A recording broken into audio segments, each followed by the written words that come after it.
విజేత కార్యక్రమానికి స్వాగతం సుస్వాగతం. ప్రస్తుతం యువత చాలాసార్లు ఓడిపోవటానికి యువతను పట్టి పీడిస్తున్న ప్రధాన సమస్య ఏమిటి అని విశ్లేషిస్తే తెలిసిన అతి ముఖ్యమైన సమస్య ఏమిటి అంటే ఇంకా చాలా సమయం ఉంది. ప్రస్తుతం యువతనంతటినీ వేధిస్తున్న అతిపెద్ద సమస్య ఇది. వాళ్ళు చాలా విజయాలను చేజార్చుకోవటానికి ప్రధాన కారణం ఇది. నాకు ఇంకా చాలా సమయం ఉంది అనేటటువంటి ఆలోచన ధోరణి.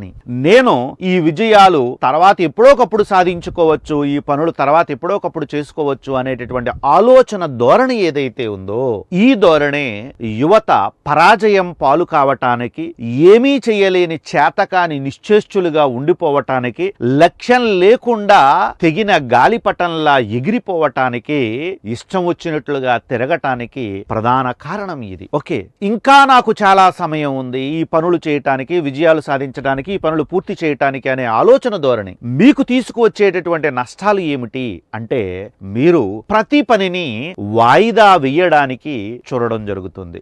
రెండవది, ఒక రోజులో పూర్తి కావలసినటువంటి పని వారం రోజులు పట్టొచ్చు. ఒక చాప్టర్ని 2 రోజుల్లో కంప్లీట్ చేయొచ్చు అంటే అది 20 రోజులు పట్టొచ్చు. ఒక సబ్జెక్టు నెల రోజుల్లో కంప్లీట్ చేయొచ్చంటే అది 6 నెలలు పట్టవచ్చు. ఎందుకంటే మీ మనసు చెబుతుంది మనకింకా చాలా సమయం ఉంది అని చెప్పి. ఇంకా మీ విజయాలు దీనివల్ల సంవత్సరాలు తరబడి వాయిదా పడవచ్చు. మీకంటే వెనకాల వచ్చినటువంటి వాళ్ళు, మీకంటే బలహీనులు, మీకంటే తక్కువ మేధస్సు కలిగినటువంటి వారు మిమ్మల్ని ఓడించి ఉద్యోగాలు సాధించటం కానీ, విజయాలు సాధించటం కానీ చెయ్యవచ్చు. దాన్ని చూసి మీరు చేష్టులైపోయి ఉంటూ ఉంటారో మీ లోపం ఏమిటి అని మీరు అర్థం చేసుకోలేనటువంటి అసమర్థ స్థితికి తోసివేయబడతారు. ఇంకా చాలా సమయం ఉంది అనేటటువంటి ఈ ధోరణి ఏదైతే ఉందో, దీనివల్ల మీరు లాస్ట్ మినిట్ రష్ కి గురవుతూ ఉంటారు. ఇప్పటిదాకా మీ జీవితంలో జరిగిన కొన్ని విషయాలు చెప్తాను, వినండి. ఇంకా చాలా సమయం ఉంది కాబట్టి అప్లికేషన్ తర్వాత పెడదాంలే అనుకున్నటువంటి వాళ్ళు చివరి క్షణంలో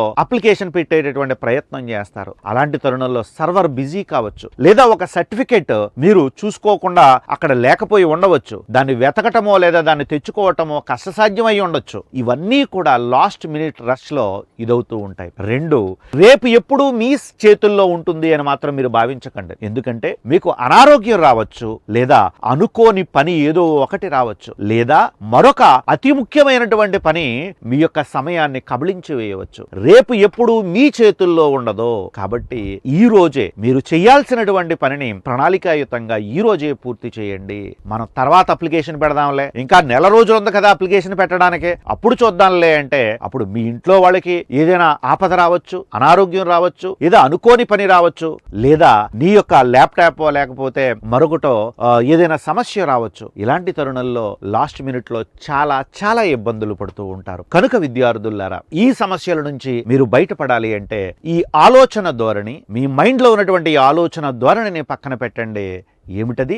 ఇంకా చాలా సమయం ఉంది అనే ఆలోచన ధోరణిని పక్కన పెట్టండి. దీని నుంచి బయటపడడం ఎలా? ఈ ఆలోచన ధోరణి నుంచి బయటపడడం ఎలాగా అంటే, మొట్టమొదటిది మీరు ఉన్నటువంటి కంఫర్ట్ జోన్ ఏదైతే ఉందో ఆ జోన్ లోంచి బయటికి రండి. మీరు హ్యాపీగా ఇంట్లో ఉంటున్నారో, ఎదర పుస్తకం పెట్టుకుని చదువుకుంటున్నారో, లేదా ఏదో స్టడీ రూమ్ లోనో మరో రూమ్ లోనో మీరు చదువుకోవడం మొదలు పెడుతున్నారు. మీకు కావలసినటువంటి డబ్బులన్నీ తల్లిదండ్రులు అరేంజ్ చేస్తున్నారు. మీ అమ్మగారు వంట చేసి భోజనం పెడతారు. ఓకే, హ్యాపీగా ఫ్యాన్ కింద, ఏసీ కింద కంఫర్ట్ గా మీరు చదువుకుంటున్నారు. కానీ గుర్తించుకోండి, ఈ కంఫర్ట్స్ అన్నీ కూడా మీ తల్లిదండ్రులు మీకు అరేంజ్ చేస్తున్నారు. మీ తల్లిదండ్రులు నిరంతరం ఎల్లకాలం ఈ విధంగానే ఉండి మీకు అరేంజ్ చేస్తారు అని చెప్పి మీరు భావించకండి.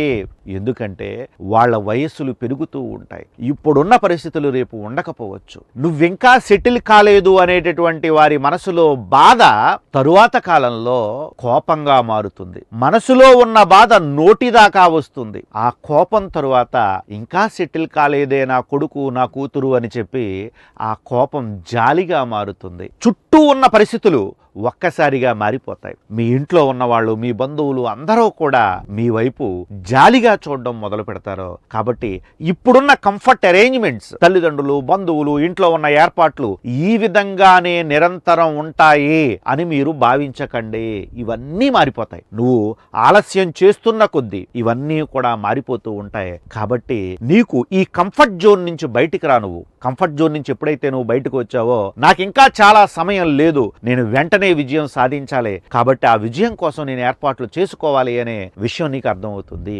ఇక రెండవది, మీకు ఇంకా చాలా సమయం ఉంది అనే ఆలోచన ద్వారా నుంచి బయటకు రావటానికి నువ్వు తెలుసుకోవాల్సిన ముఖ్యమైన అంశం, మీకు చాలా సమయం లేదు, చాలా తక్కువ సమయం ఉందనే విషయాన్ని గుర్తుపెట్టుకోండి. ఎందుకంటే రేపు వస్తుంది అంటే ఈ రోజు పోతుంది అని అర్థం.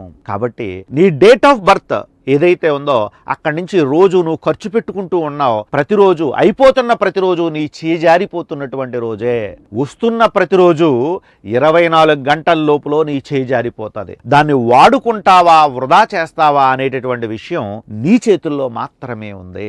కాబట్టి రేపు వస్తుంది అంటే, కొత్త సంవత్సరం వచ్చింది అంటే దాని అర్థం పాత సంవత్సరం నీ నుంచి చేజారిపోయింది అని అర్థం. పాత సంవత్సరం ప్రశ్నిస్తూ ఉంటుంది, నువ్వేం సాధించావు, నువ్వు ఏ స్కిల్స్ నేర్చుకున్నావు, ఏ విజయాలు సాధించావు, ఎంత నాలెడ్జ్ని ఎక్వైర్ చేశావు, ఈ విషయాలన్నీ పాత సంవత్సరం ప్రశ్నిస్తుంది. ఆ ప్రశ్నలకు నీ దగ్గర సమాధానం లేకపోతే కొత్త సంవత్సరంలో అయినా సరే సమాధానాలు చెప్పు అని చెప్పి చివరి మాటగా చెప్పి పాత సంవత్సరం వెళ్ళిపోతుంది. ఆ ప్రశ్నలకు సమాధానం ఈ సంవత్సరంలో నువ్వు చెప్పు. ఇంకా చాలా సమయం ఉంది అనుకోకు, ఆల్రెడీ జనవరి చివరికి వచ్చేస్తున్నాం, పండగ వచ్చేస్తుంది.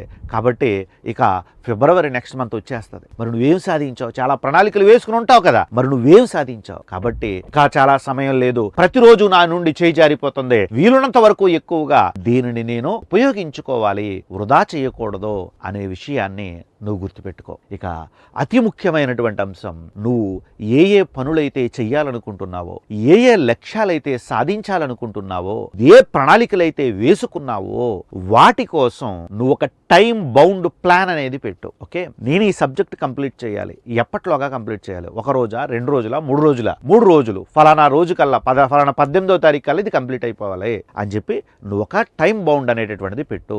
లేని పక్షంలో, టైం బౌండ్ లేనటువంటి ఏ ప్రణాళికైనా ఏ లక్ష్యమైనా నీటి మీద రాతతో సమానము, గుర్తించుకోండి. దానివల్ల నీకు కేవలం పేపర్ల మీద మాత్రమే నువ్వు ఆశయాలు సాధిస్తావు తప్ప వాస్తవ కాలంలో నువ్వు విజయాలు సాధించలేవు. కనుక విద్యార్థులారా ఈ విషయాన్ని గుర్తుపెట్టుకోండి. అందరికంటే ముందే తన ప్రణాళికను ఎవడైతే ప్రారంభిస్తాడో వాడు మాత్రమే అందరికంటే ముందు విజయాన్ని సాధిస్తాడో. ఇంకా చాలా సమయం ఉంది అనేవాడు ఎప్పుడూ గెలవలేడు. నాకు చాలా తక్కువ సమయం ఉంది, ఉన్న సమయంలో నా లక్ష్యాలను సాధించుకోవాలి, ప్రతి నిమిషాన్ని అద్భుతంగా ఉపయోగించుకోవాలి, అద్భుతంగా ఎంజాయ్ చేయాలి, నాలెడ్జ్ ని సంపాదించుకోవాలి, నేను బాగుపడాలి, నా కుటుంబాన్ని, నా సమాజాన్ని, నా దేశాన్ని బాగు చేసుకోవాలి అనే ఆలోచన ధోరణి ఉన్నటువంటి వాడు ఖాళీగా కూర్చుని సమయాన్ని వృధా చెయ్యడు. పుస్తకం ముందేసుకుని ఊహాలోకంలో తేలియాడడో, అది సాధిందాం ఇది సాధిందాం అని పేపర్ పులిగా పేపర్ల మీద పెట్టి వాస్తవ లోకంలో ఆచరణ శూన్యమైన వ్యక్తిగా వాడు ఉండడు. కనుక మనకు ఉన్న సమయాన్ని ఉపయోగించుకుందాం, ఉత్తమమైన విజయాలను సాధిద్దాం. మీరంతా గెలవాలని మనస్ఫూర్తిగా కోరుకుంటున్నాం. Thank you. జై హింద్.